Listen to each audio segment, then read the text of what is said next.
아멘. 편히 앉아주시기 바랍니다. 할렐루야. 예수 그리스도 이름으로 하나님 말씀 증거하겠습니다. 오늘 함께 은혜 받을 말씀은 마태복음 15장 21절에서 28절 말씀입니다. 마태복음 15장 21절에서 28절 말씀입니다. 한 절씩 교독하도록 하겠습니다. 제가 먼저 읽겠습니다. 예수께서 거기서 나가사 두로와 시돈 지방으로 들어가시니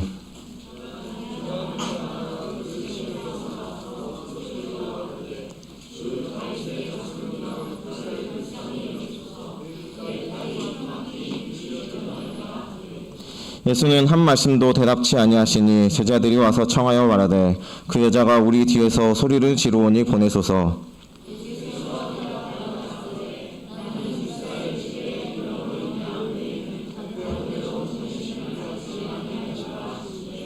여자가 와서 예수께 절하며 가로되 주여 저를 도우소서.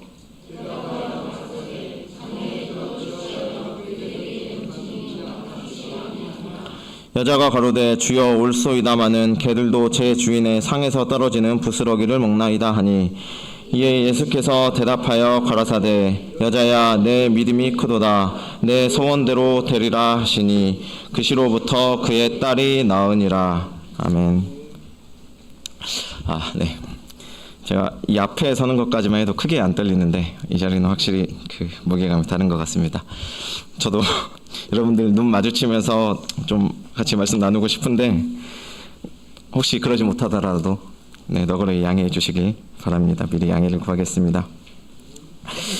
성도님들께서는 예수님께 칭찬받은 인물 하시면 혹시 떠오르시는 인물이 있으신가요?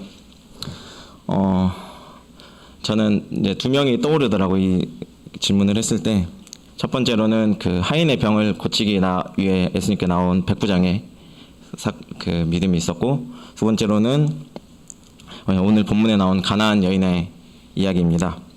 예수님의 공생의 기간을 한번 살펴보면은 예수님께 믿음이 적다고 꾸짖음을 받는 장면들이 많이 나오는데 의외로 이렇게 믿음이 크다고 칭찬받는 장면들은 많지는 않습니다. 그래서 오늘 나눌 말씀은 예수님께 칭찬받은 가나안 여인의 이야기인데요. 우리가 신앙생활 하면은 목자님이나 아니면 주변에 같이 믿음 생활하는 동역자들에게 믿음이 크다거나 좋다거나 그런 칭찬을 받는 경우가 많진 않아도 종종 있을 거라고 생각이 듭니다. 이렇게 칭찬 듣는 것도 하나님께 감사드릴 일이지만 저희가 예수님 믿는 사람으로서 예수님 믿는 사람이 들을 수 있는 가장 큰 칭찬은 예수님께 직접 듣는 칭찬이 아닐까 생각을 합니다. 오늘 본문에 나오는 가나안 여인은 예수님께 무려 내 믿음이 크도다라는 칭찬을 받았습니다. 이 여인이 어떤 믿음을 가지고 예수님 앞에 어떻게 행동을 했길래 이런 칭찬을 받을 수 있었는지 오늘 말씀을 통해서 한번 알아보도록 하겠습니다.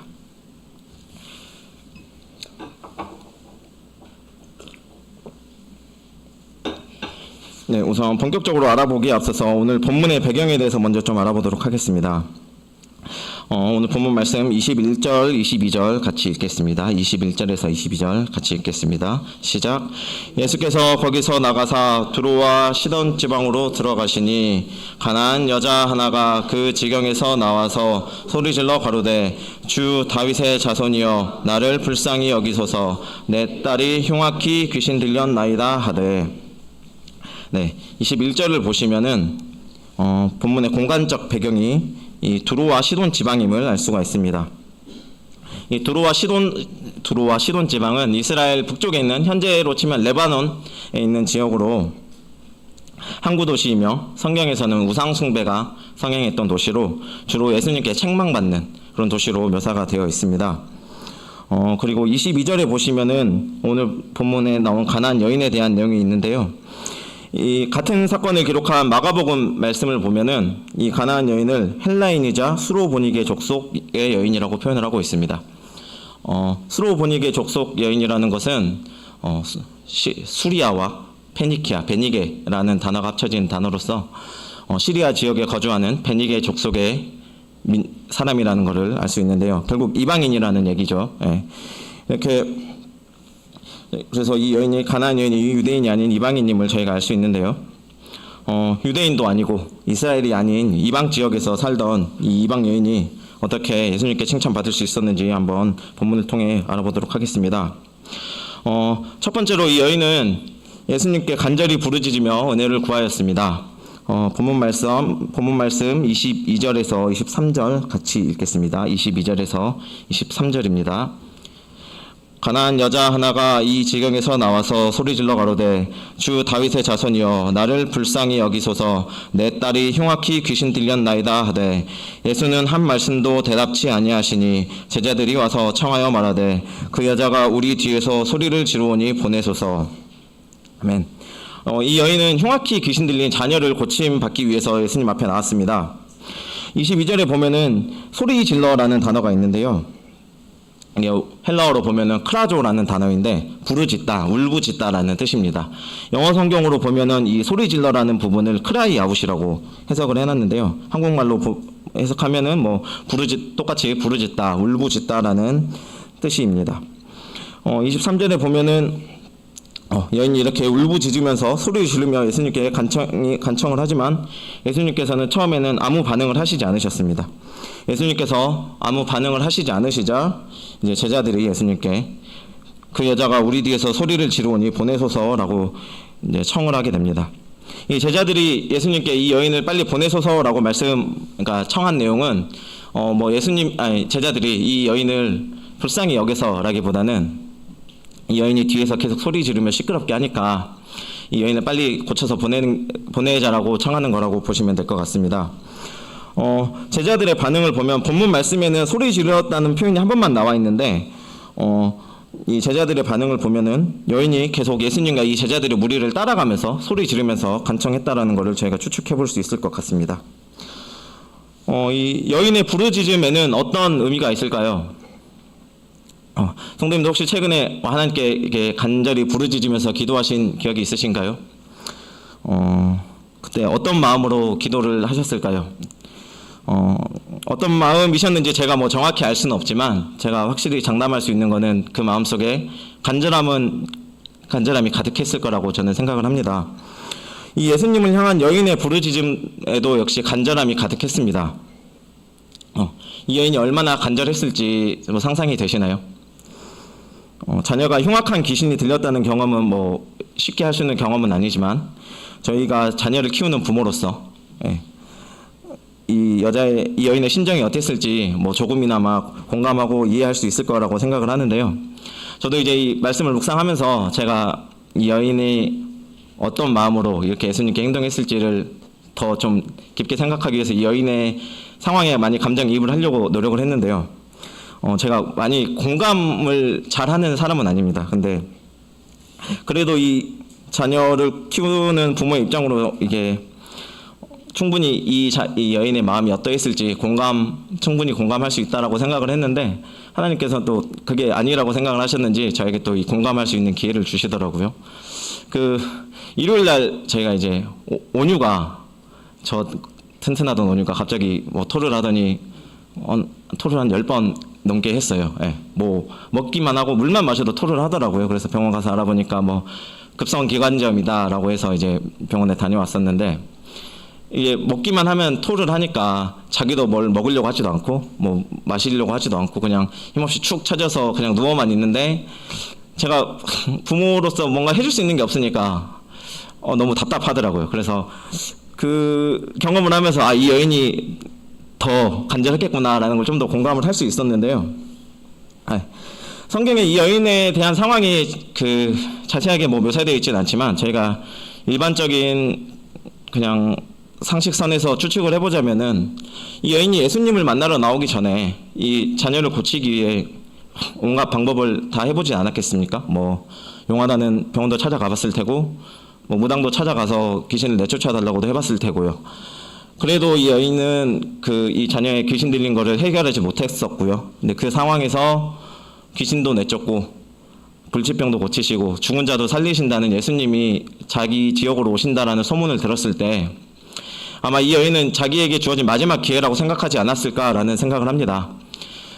마지막 기회였기 때문에 그만큼 더 간절했을 테고요. 네, 그 성경 말씀 한 구절 같이 읽겠습니다. 예레미야 33장 3절 말씀입니다. 예레미야 33장 3절 말씀입니다. 제가 읽겠습니다. 너는 내게 부르짖으라. 내가 내게 응답하겠고 내가 알지 못하는 크고 비밀한 일을 내게 보이리라. 네, 하나님께서는 내게 부르짖으라고 말씀하고 계십니다. 우리가 간절한 마음으로 하나님을 찾고 하나님께 부르짖을 때 하나님께서는 우리에게 응답하시고 우리가 알지 못하는 크고 비밀한 일을 보이실 것이라고 말씀하고 계십니다. 그 하나님께 부르짖고 울부짖으며 구하는 것은 우리의 간절함을 하나님께 가장 진실되게 표현할 수 있는 방법이라고 생각을 합니다. 이렇게 간절히 구할 때 하나님께서 저희에게 은혜를 베풀어 주실 거라고도 믿습니다. 제가 체험했던 이 하나님께 부르짖으며 기도하는 사람에게 은혜를 베풀어 주시는 간증을 하나 나누려고 합니다. 제가 학생부 설교 때도 한번 얘기를 했던 내용이긴 한데요. 저희 사촌형 중에 이제 간지를 앓는 형이 있는데요. 이제 제가 대학생 때 한 20살, 21살 때쯤에 이제 서울에 있을 때 아버지께 전화가 왔어요. 이제 저희 사촌형이 간질이 이제 발작을 하는 병이니까 발작을 하다가 좀 조치가 늦어지고 뭔가 잘못돼가지고 지금 중환자실에 입원해 있는데 의사 말로는 이제 손 쓸 방법이 없다. 마음의 준비를 하셔라라고 얘기를 들었대요. 그래서 이제 마지막이 될지도 모르니까 얼굴 한번 보게 내려와라, 목포로 내려와라라고 해서 이제 목포를 가서 병원에 갔는데요. 중환자실 가서 보니까 아무런 반응이 없는 의식이 없는 상태였어요. 저희 사촌형이. 이제 저희 사촌형이 입원한 이후로 목포교회에서는 매일 점심 시간에 사촌형을 위해서 기도회를 했습니다. 이제 제가 기도회를 참석하기 위해서 목포 갔을 때 이제 교회에 갔는데 그러니까 사촌형이 저희 큰아버지의 큰아들이거든요. 네, 큰아버지가 교회를 열심히 다니시는 분은 아니셨어요. 그냥 가끔씩 1년에 한두 번 나오시는 분이셨는데 딱 교회를 가니까 제 큰아버지가 정말 간절하게 울면서 기도를 하고 계시더라고요. 그래서 새벽, 점심, 저녁 가릴 거 없이 그냥 시간 나는 대로 교회 오셔서 이제 아들을 살려달라고 울부짖으면서 기도를 하셨고, 그래서 하나님께서 이제 그 기도를 들어주셨어요. 의사도 가망이 없다라고 했던 제 사촌형이 점점 차도를 보이며 이제 반응을 보이기 시작하더니 언제 거기가 목포에 있는 종합병원이긴 하지만 대학병원은 아니니까. 근데 대학병원으로 전원을 하면은 좀 더 좋은 상황이 될 수 있는데 전원을 할 여유가 없을 만큼 안 좋은 상황이었어가지고 전원을 못하는 상황이었는데 이제 병원에서 전원을 해도 되겠다라고 해서 전남대병원으로 전원을 하고 한 달 만인가 이제 두 발로 걸어서 퇴원을 했습니다. 저희 사촌형이. 그러니까 하나님께서는 저희가 이렇게 간절히 부르짖고 하나님께 간절히 구하면은 저는 죽은 자도 살려주신다라는 걸 제가 체험을 했습니다. 하나님께서는 이렇게 우리가 간절히 하나님을 찾고 부르짖고 하나님께 구하면은 다 죽은 사람도 살려주십니다. 구약에 보면은 비슷하게 간절히 눈물로 구해서 자기의 생명을 연장시킨 인물이 한 명 있잖아요. 다들 아시겠지만 히스기야 왕인데요. 히스기야 왕도 죽음을 앞두고 하나님께 눈물로 간절히 구했고, 그래서 하나님께서 히스기야의 기도를 들어주셔서 히스기야의 수명을 15년이나 늘릴 수 있는 은혜를 얻었습니다. 우리가 기도하는 자세를 한번 돌아보기를 원합니다. 하나님 이것 좀 들어주세요. 안 되면 어쩔 수 없고요. 라고 간절함이 없는 기도를 하고 계시진 않은지 한번 돌아보는 시간을 갖기를 원합니다. 우리가 마땅히 구할 것들을 하나님께 간절히 부르짖으면서 기도하면 자비로우신 하나님께서 우리를 불쌍히 여기셔서 긍휼과 은혜를 베풀어 주실 줄로 믿습니다. 본문의 여인처럼 저희가 간절함을 가지고 하나님께 부르짖으며 은혜를 구하시는 저와 성도님들 되시길 원합니다. 네, 두 번째로 이 여인은 포기하지 않고 끝까지 은혜를 구하는 여인이었습니다. 본문 말씀 24절에서 26절 같이 읽겠습니다. 24절에서 26절입니다. 시작. 예수께서 대답하여 가라사대 나는 이스라엘의 집에 잃어버린 양 외에는 다른 데로 보내심을 받지 아니하였노라 하신대 여자가 와서 예수께 절하며 가로되 주여 저를 도우소서. 대답하여 가라사대 자녀의 떡을 취하여 개들에게 던짐이 마땅치 아니하니라. 아멘. 예수님께서는 이 가나안 여인의 요청을 세 번이나 거절을 하시고 나서야 여인의 믿음을 칭찬하시면서 소원을 들어주셨습니다.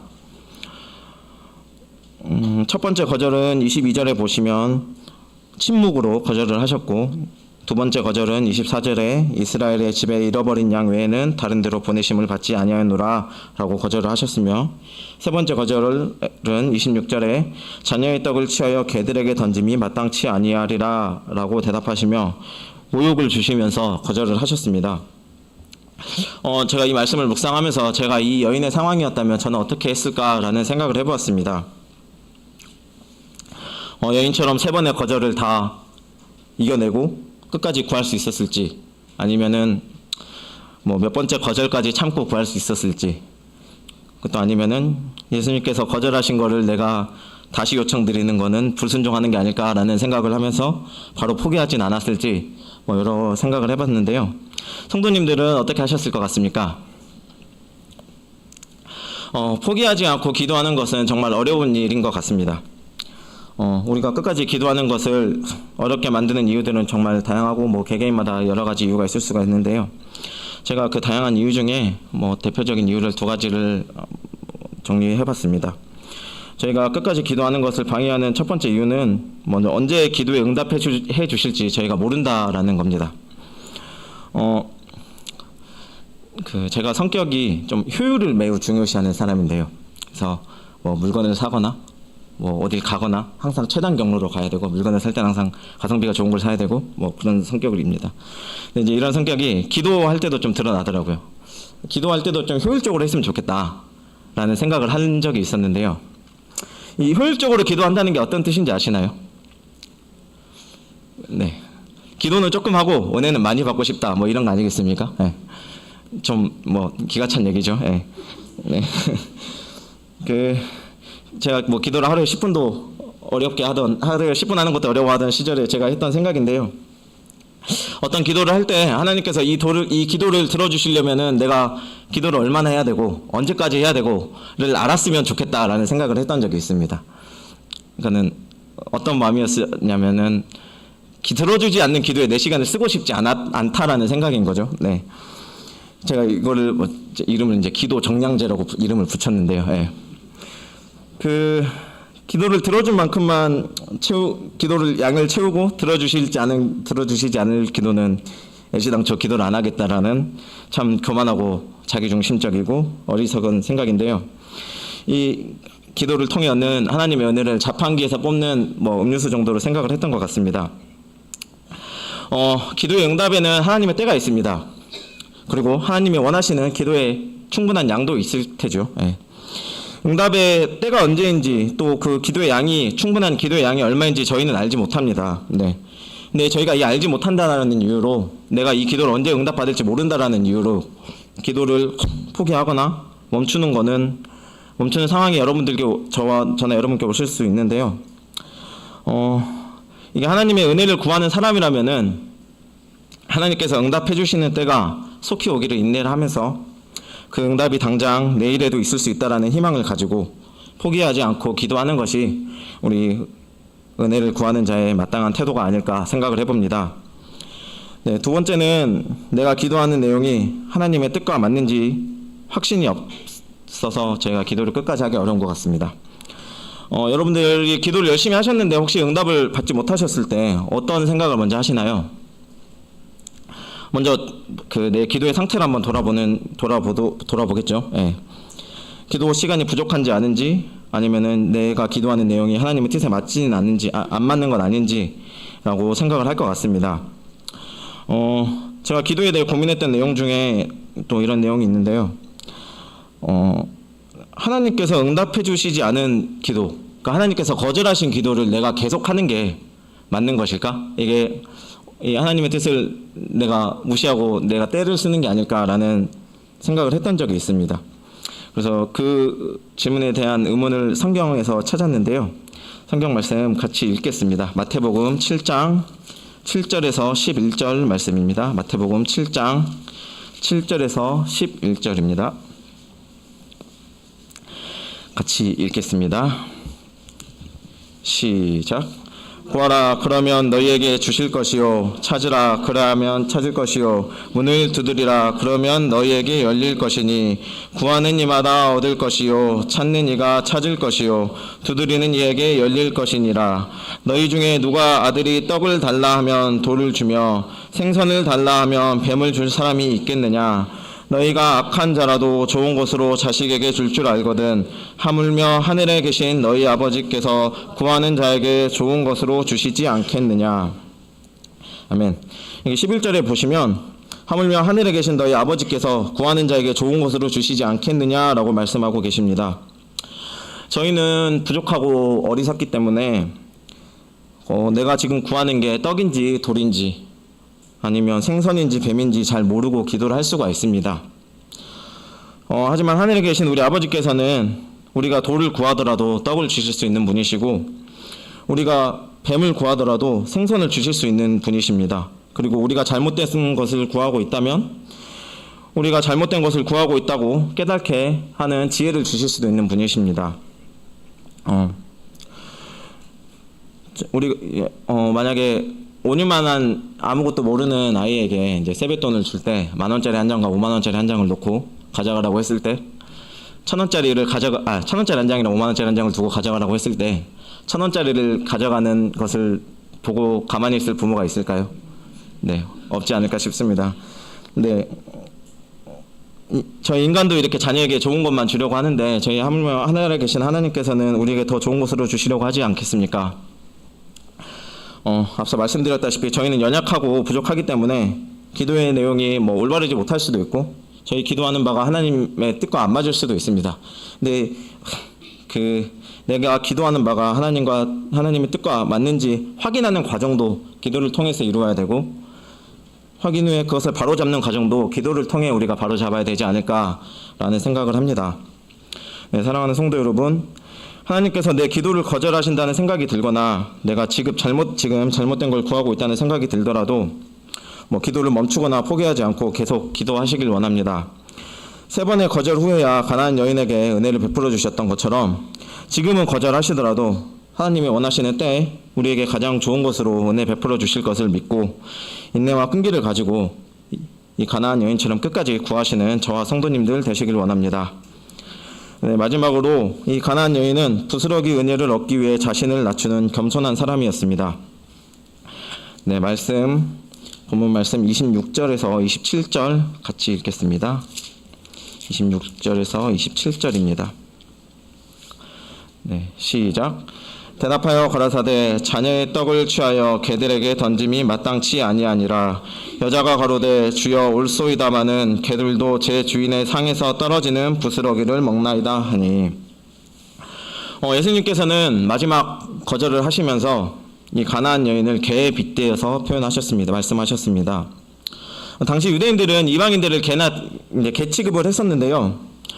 당시 유대인들의 풍습을 떠나서 우리나라가 지금은 애견인들이 많아지면서 개의 위상이 좀 높아진 바가 없진 않지만 그래도 지역과 시대를 막론하고 이 사람을 개에 빗대어 표현한다는 것은 상당히 모욕적인 표현이라고 저희가 알고 있습니다. 예수님의 답변을 보면 어떤 생각이 드시나요? 저는 이 답변을 매번 읽을 때마다 항상 충격적이고 적응이 안 되는 것 같습니다. 네. 이게 정말 예수님이 답변하신 내용이 맞을까 싶기도 하고요. 성경 어디에서도 예수님께서 잘못한 죄 지은 사람을 책망하는 내용이 아니고 자신에게 은혜를 구하러 나온 사람에게 이렇게 모질게 대하신 적은 없는 걸로 알고 있습니다. 여인의 입장에서는 단순히 거절하시는 것만으로도 충분히 힘들고 감당하기 어려웠을 건데 굳이 저렇게 강한 표현을 써가면서 개에 빗대어 가면서 거절하실 필요가 있을까? 저렇게 강하게 말하실 필요가 있을까라는 생각을 안 할 수가 없는데요. 저는 이 사건이 만약에 현재 일어났다면은 누군가 이 영상을 촬영해서 인터넷에 올렸다면은 예수님 막말 논란이 생기지 않았을까? 그래서 시끄러워지지 않았을까라는 생각도 해보게 됐습니다. 근데 이 예수님의 마지막 거절에 대한 여인의 반응은 저에겐 더 큰 충격이었습니다. 27절 말씀 제가 다시 읽겠습니다. 여자가 가로되 주여 올소이다마는 개들도 제 주인의 상에서 떨어지는 부스러기를 먹나이다 하니, 이 여인은 자신의 청을 3번이나 거절하고 자신을 개에 빗대어 말씀하시는 예수님께 자신은 개라고 인정을 합니다. 인정을 하며 개들도 주인의 상에서 떨어지는 부스러기를 먹는다고 부스러기라도 강구하는 겸손한 모습을 보입니다. 정말 대단하지 않습니까? 네. 저는 이 답변을 읽으면서 이 정도는 해야 예수님한테 칭찬받을 수 있겠구나라는 생각을 했는데요. 이 여인이 이렇게 예수님의 모욕적인 반응에도 겸손할 수 있었던 이유는 어떤 것이라고 생각을 하시나요? 가장 큰 이유는 아무래도 귀신 들린 딸을 고침받기 위해서였을 거라고 생각을 합니다.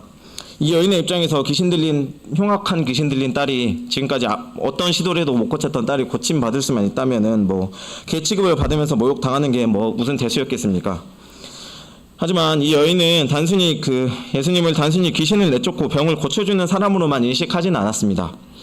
22절에 보시면 주 다윗의 자손이여라고 여인이 예수님을 부르는 장면을 볼 수가 있습니다. 다윗의 자손, 주 다윗의 자손이라는 단어가 어떤 의미를 가지고 있는지 아시나요? 네. 다윗의 자손은 구약에 예언된 메시아를 가르치는 단어입니다.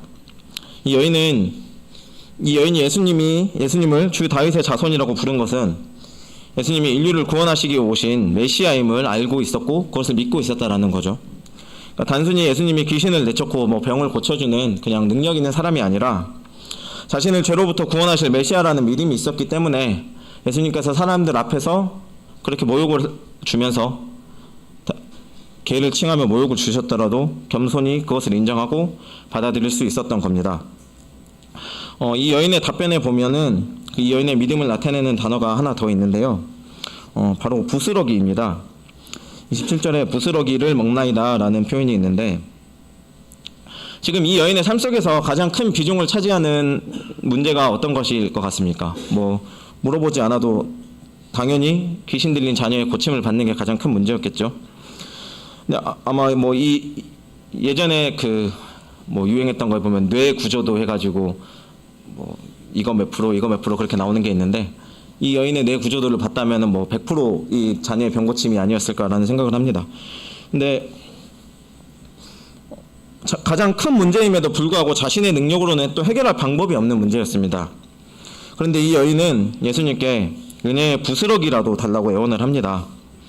자신이 겪고 있는 어려움과 문제가 이렇게 큰데도 불구하고 예수님께 부스러기라도 달라고 애원을 한 겁니다. 이게 무슨 의미일까요? 이 여인은 예수님께서 주시는 은혜의 부스러기만으로도, 작은 은혜만으로도 자신의 문제를 충분히 해결할 수 있다는 그런 절대적인 믿음을 가지고 있었습니다. 자신이 겪고 있는 문제가 여인에게는 정말 감당하기 힘들고 큰 문제였지만 예수님께서 주시는 부스러기만한 은혜만 있다면 충분히 문제가 해결될 수 있으니 부스러기라도 감사히 받겠다라고 얘기를 한 겁니다. 얼마나 대단한 믿음입니까? 결국 이 여인은 답변을 끝으로 예수님께 내 믿음이 크도다라는 칭찬도 받고 소원대로 귀신 들린 자녀의 고침을 받을 수 있었습니다.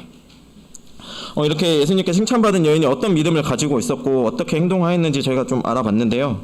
저희가 고민해야 될 문제가 한 가지 더 있습니다.